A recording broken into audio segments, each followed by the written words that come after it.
Hello, I welcome you all in this lecture series of advanced mathematics. In last class, what we have seen what is linearly independent vectors and what are linearly independent vector. What is linearly independent? First thing, linearly independent के लिए क्या होना चाहिए? जो आपका I think screen is visible to all okay हाँ जो आपके वेक्टर्स होने चाहिए, जो भी अपन सबसेट निकाल रहे हैं एक बड़े से वेक्टर स्पेस के अंदर से, वो सबसेट क्या होना चाहिए? वो सबसेट या तो लीनियरली डिपेंडेंट होंगे एक दूसरे पे या तो लीनियरली इंडिपेंडेंट होंगे। अब लीनियरली डिपेंडेंट मैं कब बोलूंगा? मैं जब बोलूंगा लीनियरली डिपेंडेंट इंडिपेंडेंट होने के लिए, जब एक तो scalar vector addition. Scalar vector addition का मतलब क्या था? जो स्केलर एलिमेंट्स हैं और जो मैंने सबसेट निकाला है उसके वेक्टर्स का स्केलर वेक्टर एडिशन करूं, वो एक तो जीरो आए और साथ ही साथ जितने भी स्केलर एलिमेंट्स हैं उनकी वैल्यू भी जीरो आए। जितने भी स्केलर एलिमेंट्स हैं उनकी भी वैल्यू जीरो आए, तो ऐसे को मैं क्या बोलता हूं? ऐसे जो कॉम्बिनेशन ऑफ वेक्टर्स होते हैं वो क्या होते हैं? स्केलर सॉरी ऐसे कॉम्बिनेशन ऑफ वेक्टर्स क्या होते हैं? Linearly independent. जब लेकिन लीनियरली डिपेंडेंसी की कंडीशन क्या थी? लीनियरली डिपेंडेंसी के लिए क्या होना चाहिए?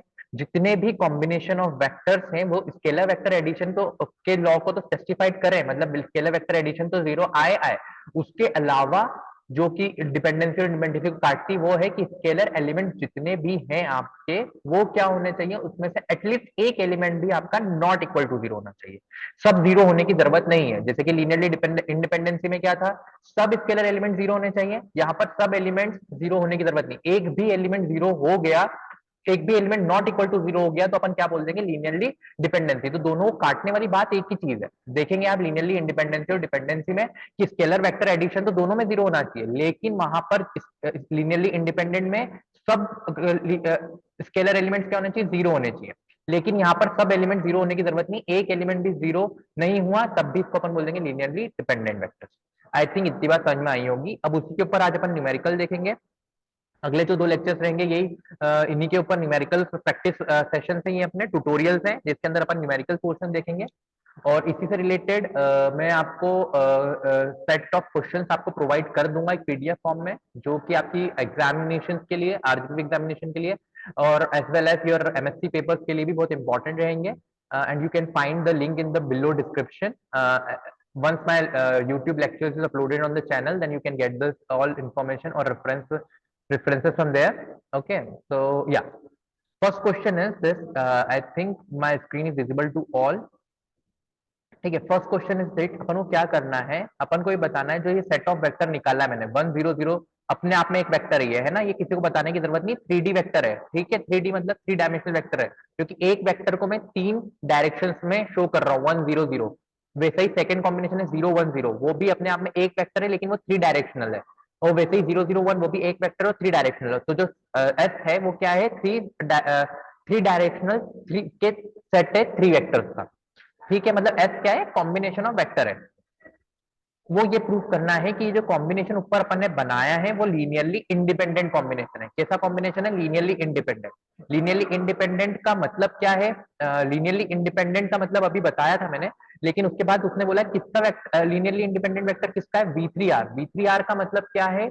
Vector space of 3 dimensional vector space. V3 का मतलब वो उसके जो वेक्टर कॉम्बिनेशन बन रहे हैं वो किस कौन से कॉम्बिनेशन के वेक्टर से उस वेक्टर स्पेस के अंदर? 3 डायमेंशनल वेक्टर स्पेस है, मतलब वो तीनों डायरेक्शन में आई जे के हर जगह पर वो आई जे के तीनों डायरेक्शन में एग्जिस्ट कर रहा है।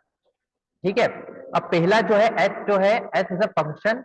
एस क्या है? पहली बात तो एस मेरे को सेट दे रखा है, ठीक है, वेक्टर वेक्टर का सेट है एस। अब मैंने क्या मान लिया? A1 A2 A3 मान लिया। A1 A2 A3 क्या है आपका? A1 A2 A3 कुछ भी नहीं है आपका।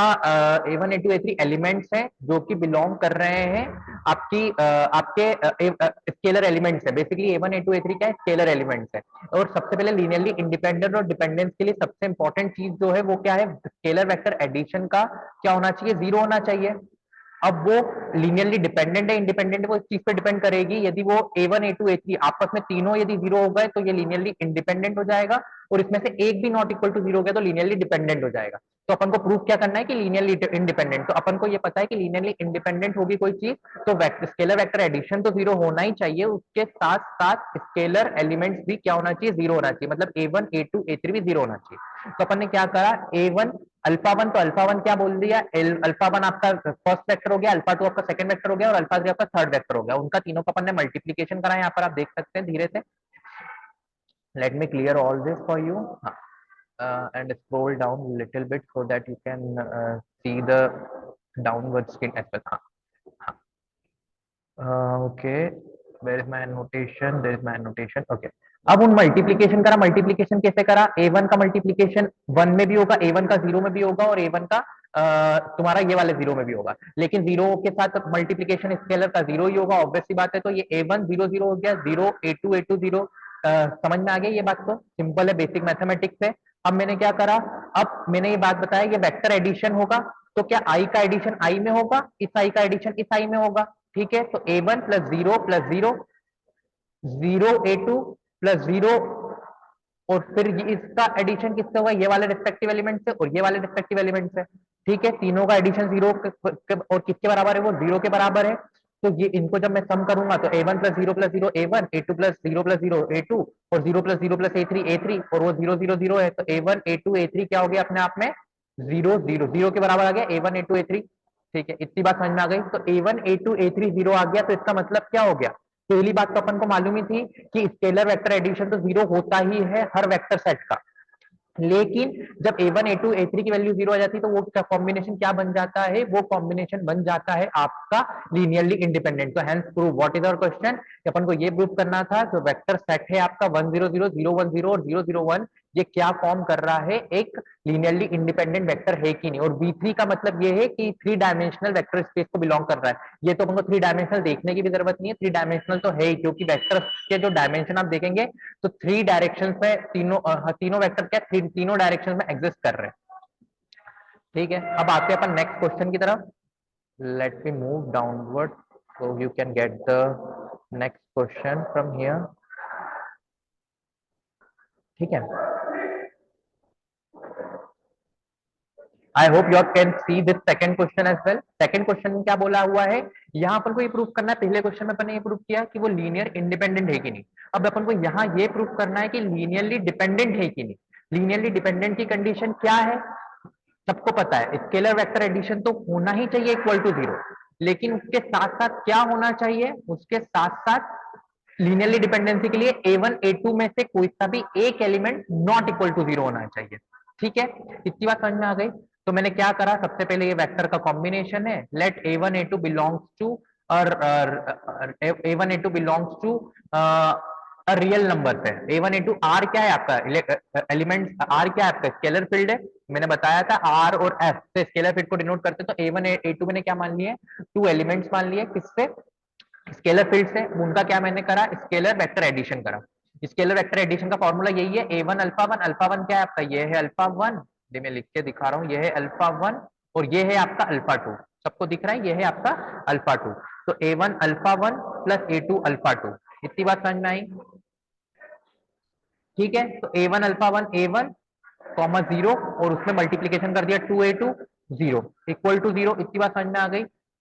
अब A1 प्लस 2A2 का एडिशन और 0 में 0 का एडिशन, ठीक है, इतनी बात समझ में आ गई। इसमें तो कोई दिक्कत है नहीं, अभी हाल अपन ने ऊपर भी यही करा था।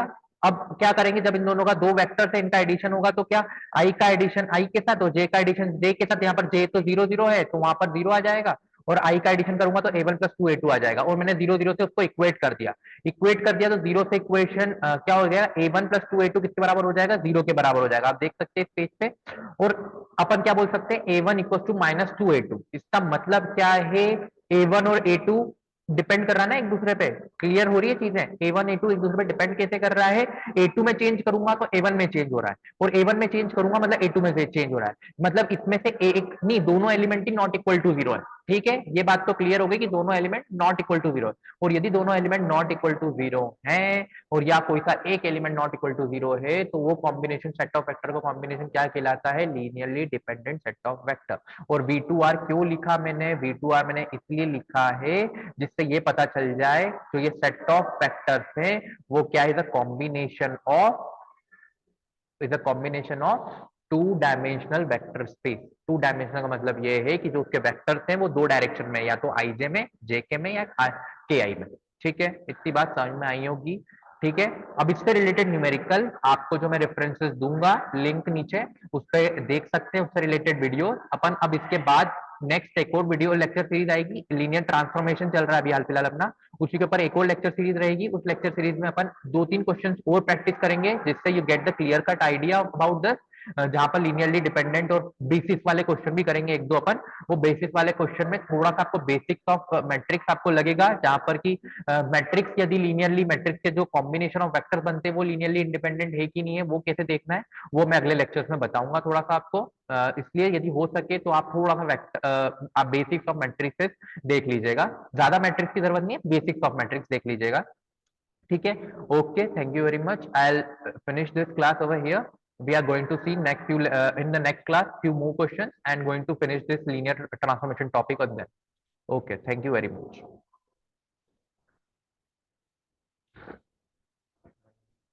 अरे stop video कितने